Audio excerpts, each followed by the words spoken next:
Hello and welcome to my YouTube channel. In the last few lectures, we talked about the probability of scattering of Fermi and Bose particles.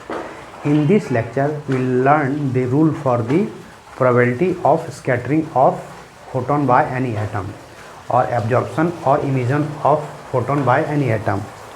Suppose there are n number of atoms present in any given state.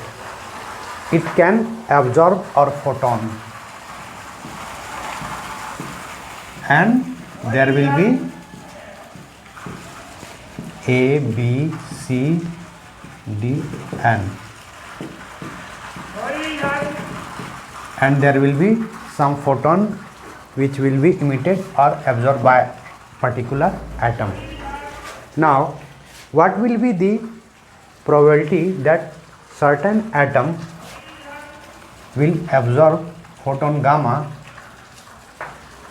and it will go to final state? So in that case, probability will be increased by factor 1 plus 1. If there are already n number of photons present in any given state, it means the amplitude will be increased by root n plus 1 factor. Root n plus 1. If n numbers of photons are present in any given state, then the amplitude for emitting a photon by any given atom will be increased by factor root n plus 1. Now suppose the initial state of any photon is phi and final state is psi. We know that the amplitude is the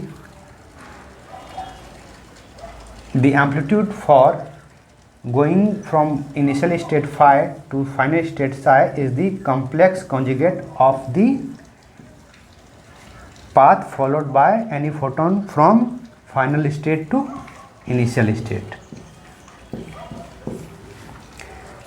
It means if there are n number of photons present in any given state and there is a particular photon which is emitted by an atom, then final state will be n plus 1, or it will be root n plus 1 A.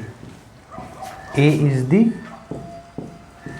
state of an atom from I to A to I. Ith is the final state. It is the root n plus 1. This is the amplitude. Amplitude for an atom to be emitted. This is the amplitude for photon to be emitted by any atom.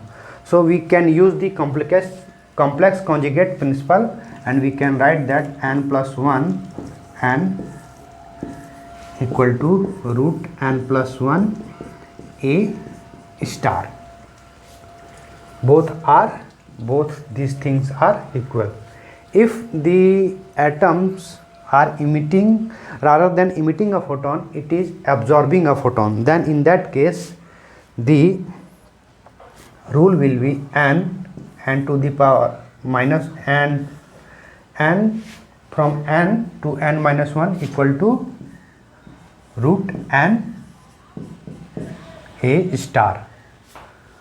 This is the case for, this is the amplitude for the absorption of photon by any atom. So we have calculated the amplitude for the emission and absorption. Now we can write the probability of emission and absorption. It will be simply root n to the power A square. It means n plus 1 A square. This is for the emission of photon. For the absorption, root n A square or n A square. So these two are the emission of photon or absorption of photon by any atom if there are already n number of photon present in the final state. So this is the emission and absorption of photon. In the next lecture we will discuss black body spectrum.